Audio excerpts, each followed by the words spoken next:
নমস্কাৰ ডক্টৰ সৰ্বপল্লী ৰাধাকৃষ্ণনৰ বিষয়ে 10 শাৰী। ডক্টৰ সৰ্বপল্লী ৰাধাকৃষ্ণন আছিল এজন প্ৰখ্যাত ভাৰতীয় দাৰ্শনিক, পণ্ডিত আৰু ৰাষ্ট্ৰনেতা। 1888 চনৰ 5 ছেপ্টেম্বৰত ভাৰতৰ তামিলনাডুৰ এখন সৰু চহৰত জন্মগ্ৰহণ কৰিছিল। ৰাধাকৃষ্ণনে 1952 চনৰ পৰা 1962 চনলৈ ভাৰতৰ প্ৰথম উপৰাষ্ট্ৰপতি আৰু 1962 চনৰ পৰা 1967 চনলৈ ভাৰতৰ দ্বিতীয় ৰাষ্ট্ৰপতি হিচাপে কাৰ্যনিৰ্বাহ কৰিছিল।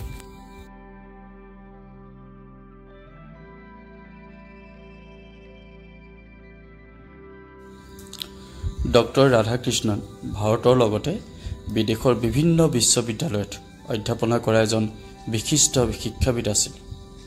ভাৰতীয় দৰ্শনৰ গভীৰ জ্ঞানৰ বাবে তেওঁ পৰিচিত আছিল আৰু পশ্চিমীয়া দেশত পূৰ্বাঞ্চলৰ দৰ্শনৰ অধ্যয়নৰ প্ৰসাৰৰ ক্ষেত্ৰত তেওঁ গুৰুত্বপূৰ্ণ ভূমিকা পালন কৰিছিল। ৰাধাকৃষ্ণন এগৰাকী প্ৰচুৰ সাহিত্যিক আছিল আৰু তেওঁ দৰ্শন, ধৰ্ম, ভাৰতীয় সংস্কৃতিৰ ওপৰত কেইবাখনো গ্ৰন্থ প্ৰকাশ কৰিছিল।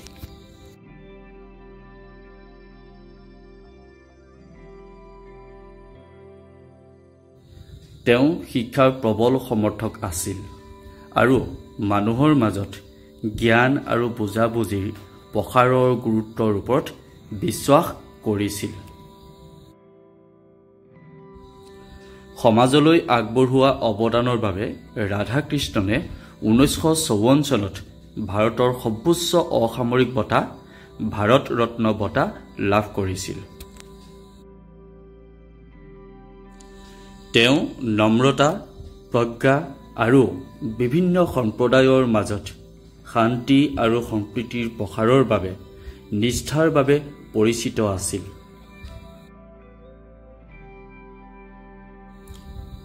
ৰাধাকৃষ্ণনৰ জন্মদিন অৰ্থাৎ 5 ছেপ্টেম্বৰ ভাৰতত শিক্ষক দিৱস হিচাপে পালন কৰা হয়। শিক্ষাৰ ক্ষেত্ৰত তেওঁ অৱদানক সন্মান জনায়। তেওঁৰ শিক্ষা আৰু দৰ্শনে বিশ্বৰ মানুহক জ্ঞান, বুজাবুজি আৰু ঐক্যৰ বাবে চেষ্টা কৰিবলৈ অনুপ্ৰাণিত কৰি আহিছে। ধন্যবাদ সকলোকে।